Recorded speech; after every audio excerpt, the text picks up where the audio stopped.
ઘણા સમય પહેલા એક રાજ્યમાં એક રાજા રહેતો હતો. રાજાનું નામ વિક્રમ હતું અને તે ખૂબ જ બુદ્ધિશાળી અને ન્યાયી હતો. તેમને સાવી નામની પુત્રી હતી. સાવી ખૂબ જ હોશિયાર અને સમજદાર હતી. તેણી હંમેશા દરેકને મદદ કરતી હતી અને દરેક તેને ખૂબ જ પ્રેમ કરતા હતા. એક દિવસ એક વેપારી રાજા વિક્રમના દરબારમાં આવ્યો. વેપારીએ રાજાને કહ્યું, મહારાજ, હું મુશ્કેલીમાં છું. મેં એક ખૂબ જ કિંમતી હાર ખરીદ્યો હતો, પરંતુ તે હાર ચોરાઈ ગયો છે. મને શંકા છે કે મારા પોતાના નોકરમાંથી કોઈક તે હાર ચોર્યો છે. કૃપા કરીને મારી મદદ કરો. રાજા વિક્રમે વિચાર્યું કે પોતાના મંત્રીઓની સલાહ લીધી, પરંતુ કોઈ યોગ્ય ઉકેલ શોધી શક્યું ન હતું.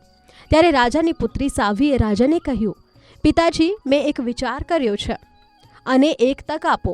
હું આ સમસ્યાનો ઉકેલ લાવી શકીશ. રાજાએ સાવીને અનુમતિ આપી.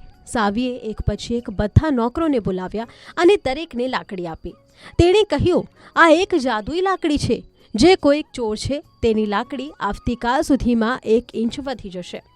બધા નોકરો લાકડીઓ લઈને ચાલ્યા ગયા, પરંતુ ચોર ડરથી તેની લાકડી 1 ઇંચ કાપી નાખી, જેથી તેનું જૂઠ પકડાઈ ન જાય.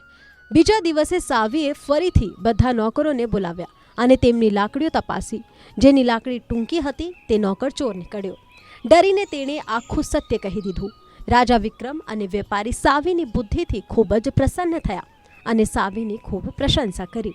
આ રીતે સાવીની ચતુરાઈને કારણે રાજાનું રાજ્ય સુરક્ષિત રહ્યું અને બધાને ખબર પડી કે જૂઠ બોલવાથી ક્યારેક ફાયદો થતો નથી, પરંતુ સત્ય અને ડહાળપણથી જ સમસ્યાનો ઉકેલ આવે છે. તો હંમેશા પ્રામાણિક અને સમજદાર બનો, કારણ કે જૂઠ અને છેતરપિંડી આપણને મુશ્કેલીમાં લાવી શકે છે.